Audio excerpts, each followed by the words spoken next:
Assalamualaikum warahmatullahi wabarakatuh. Salam jumpa kembali untuk sahabat-sahabat media, sahabat YouTuber, serta para pemirsa yang selalu aktif mengikuti konten-konten Ayah Sadam. Di sini siaran radio swasta yang pembawa acara Jepri akan memberikan beberapa berita sekilas informasi yang ada.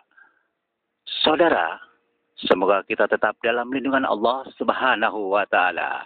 Tak lupa pula seluruh para pendengar seluruh entero Indonesia, terutama Jakarta Selatan yang ada di Jagakarsa. Semoga kita tetap dalam lindungan Allah Subhanahu wa Ta'ala. Mari kita simak sama-sama berita cuplikan berikutnya. Di salah satu tempat di mana adanya kaki Gunung Selamat, pernah terjadi ada seorang ibu-ibu menolong kucing yang sedang sakit. Pada saat beliau padahal sedang mau menuju ke pasar adanya melalui jalan setapak. Lantas beliau melihat kondisi si kucing tersebut karena hampir saja mati. Katakanlah demikian, beliau lantas langsung membawakan pulang sehingga sampai kucing itu membaik. Lantas diberikan kandang, diberikan makanan dan obat. Barulah si ibu tersebut melanjutkan perjalanan. Pada saat melakukan perjalanan, si ibu tersebut di tempat yang sama di mana adanya jalan setapak. Beliau mendengarkan sesuatu. Ibu berhenti sebentar. Tengoklah ke kanan. Di bawah pohon jambu yang ada. Lihatlah yang ada di pongkol pohon jambu tersebut. Ambillah bila ada sesuatu. Itu hadiah sebagai kebaikan Anda telah menolong kucing yang ada. Kata suara tanpa wujud mengatakan demikian. Singkat kata, orang tersebut setelah seminggu kemudian, beliau tiba-tiba memiliki kekayaan di luar dugaan yang banyak sekali. Padahal orang tersebut dikenal orang yang minus. Beda dengan lingkup sekitarnya. Lantas semua tetangga-tetangga berdatangan mendapatkan bagian-bagian sebagian daripada yang beliau dapatkan rezeki tersebut. Memang seorang ibu tersebut dikenal seorang ibu yang alim, orang yang taat pada agama dan penderma, sehingga semua orang segan kepadanya sekalipun kondisinya sebelumnya beliau benar-benar minus tentang ekonomi. Tapi dengan mansyabaro, dengan kesabarannya Allah memberikan suatu rezeki melalui perantara menolong anak kucing tersebut. Demikianlah saudara sekilas info mengenai seorang ibu penolong kucing.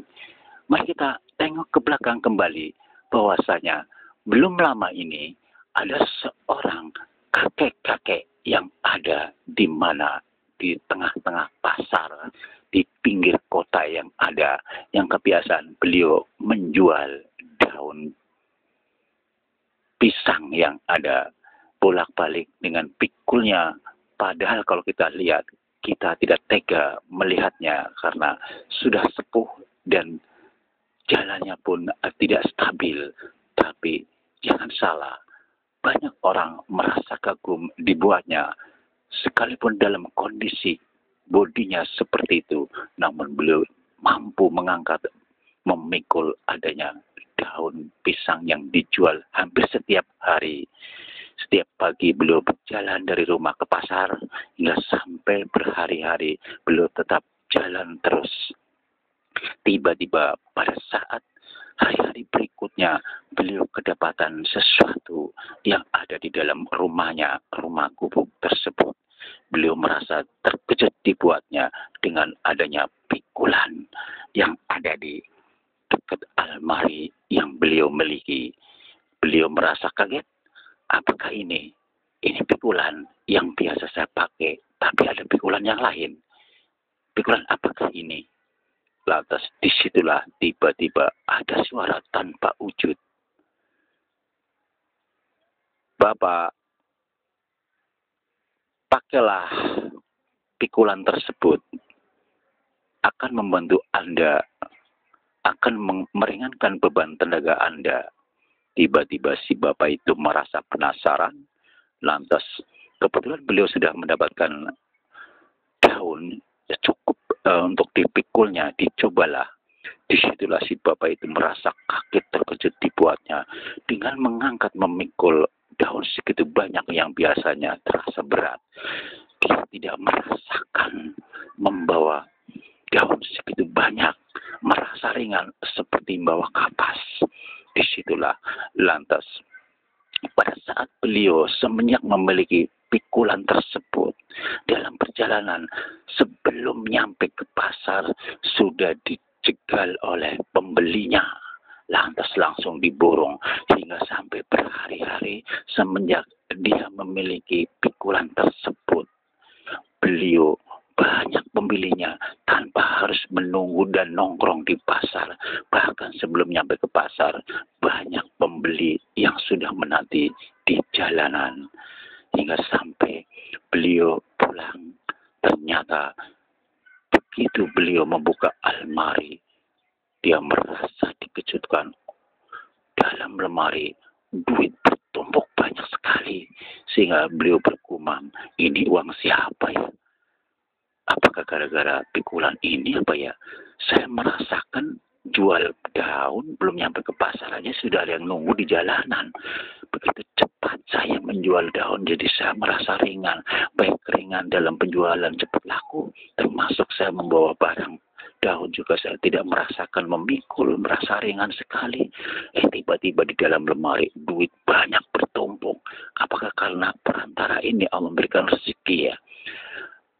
Demikianlah saudara, sekilas informasi. Jadi seorang kakek yang pertama adalah seorang ibu yang menolong kucing atau yang menolong anak kucing sedang sakit.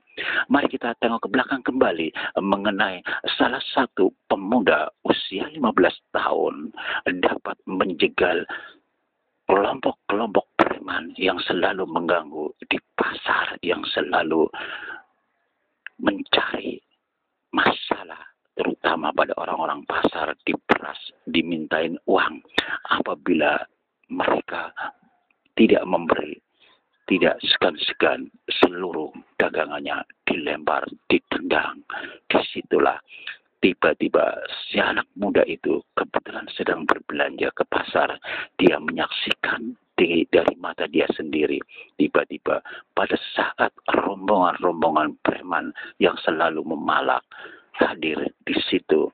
Disitulah si anak pemuda itu hanya mengatakan, Assalamualaikum warahmatullahi wabarakatuh. Mohon maaf abang-abang, kalian berbodi bagus, besar, tinggi, seger, berotot besar. Wajah-wajah kalian tidak kurang dari jelek. Tampan semua menurut saya. Tapi sangat disayangkan, hati kalian busuk, selalu mengganggu orang-orang kecil yang sedang mencari nafkah.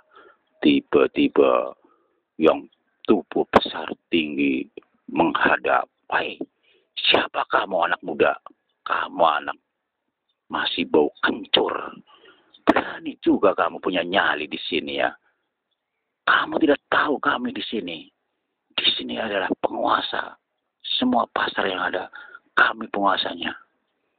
Lantas dengan santai dan senyumnya dan santunnya si anak itu mengatakan, "Dengarkan baik-baik.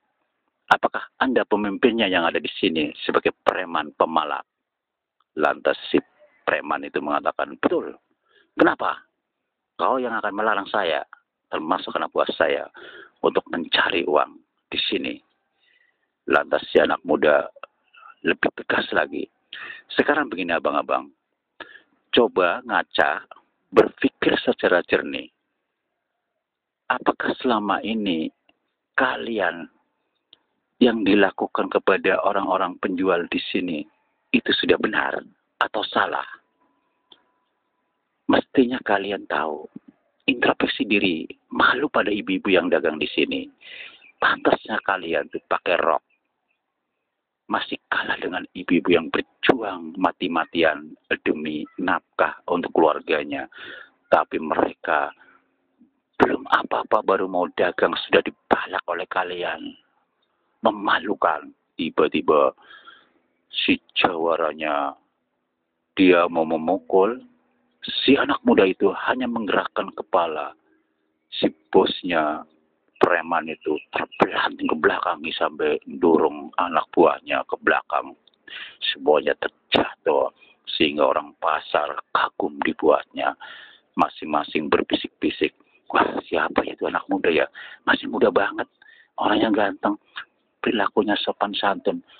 Tapi dia punya kelebihan. Semua preman-preman. Lihat aja tuh. Dia tidak menggerakkan apa-apa. Tidak melempar apa-apa. Tapi orang terpelanting termasuk bosnya itu. Masing-masing berkata dengan kalimat senada. Lantas satunya nyeletuk salah satu pedagang. Mudah-mudahan si pemuda ini bisa menjegal mereka sehingga mereka tidak memalak kami lagi di pasar. Atas satunya lagi mengatakan, semoga saja Pak doain aja. Saya senang dengan kehadiran si pemuda itu. Demikianlah saudara, kilasan info dengan adanya anak muda alim dan bijaksana. Mari kita tengok lagi ke belakang lagi. Dengan adanya seorang ibu-ibu yang benar-benar seorang pengemis. Orang yang ahli ibadah dan bijaksana. Disitulah beliau ketemu seorang pemuda, katakanlah anak di bawah umur masih 9 tahun, bertemu di jalanan dalam kondisi kusut. Dia kesakitan, si ibu menolongnya. Lantas diberikanlah makanan dan minuman termasuk obat-obatan.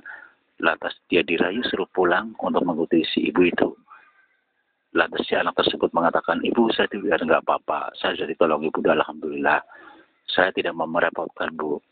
Ini sudah lebih dari cukup ibu menolong saya. Ibu baik sekali, mudah-mudahan ibu diberi rezeki banyak ya. Menurut si anak itu mengatakan demikian. Singkat kata, pada saat si ibu itu kembali ke rumah adanya, disitulah di dalam rumah, di meja makanan banyak sekali. Enak-enak, baik lauk pauknya, termasuk begitu membuka almari, terdapat emas, kepingan emas banyak sekali, membuat si ibu itu merasa kaget, terkejut dibuatnya. Lantas si ibu bergumam, apakah saya telah menolong si anak kecil itu hanya sebagai perantara semata-mata karena Allah? Apa emang betul ada hubungan dengan dia ya? Karena saya baru kali mengalami adanya perubahan-perubahan di dalam rumah saya. Makanan tidak pernah merasa masak. Dan termasuk saya tidak pernah merasa punya emas banyak berkeping-keping. Yaitu emas kepingan emas 4 persegi panjang. Ukuran setengah kilo. Banyak sekali yang ada di lemari. Menurut si ibu mengatakan demikian. Demikianlah saudara sekilas informasi dari seorang pembawa acara Jibri, bahwasanya intisarinya adalah segala sesuatu perilaku kita bawakan dengan baik, bersifat penolong, alim dan bijaksana, akan dipermudah oleh Allah Subhanahu wa taala rezeki dengan berbagai macam cara, baik berbentuk semacam kayak kucing ditolong, termasuk melihat anak kecil yang sedang sakit ditolong, termasuk bertemu seorang kakek maupun yang lainnya. Mudah-mudahan bermanfaat. Semoga sharing kami banyak manfaatnya buat kita semua. Wassalamualaikum warahmatullahi wabarakatuh. Seorang Jepri, pemandu pembawa acara radio swasta, akan mengudara kembali di waktu yang sama, yang berbeda acara. Semoga bermanfaat. Wassalamualaikum warahmatullahi wabarakatuh.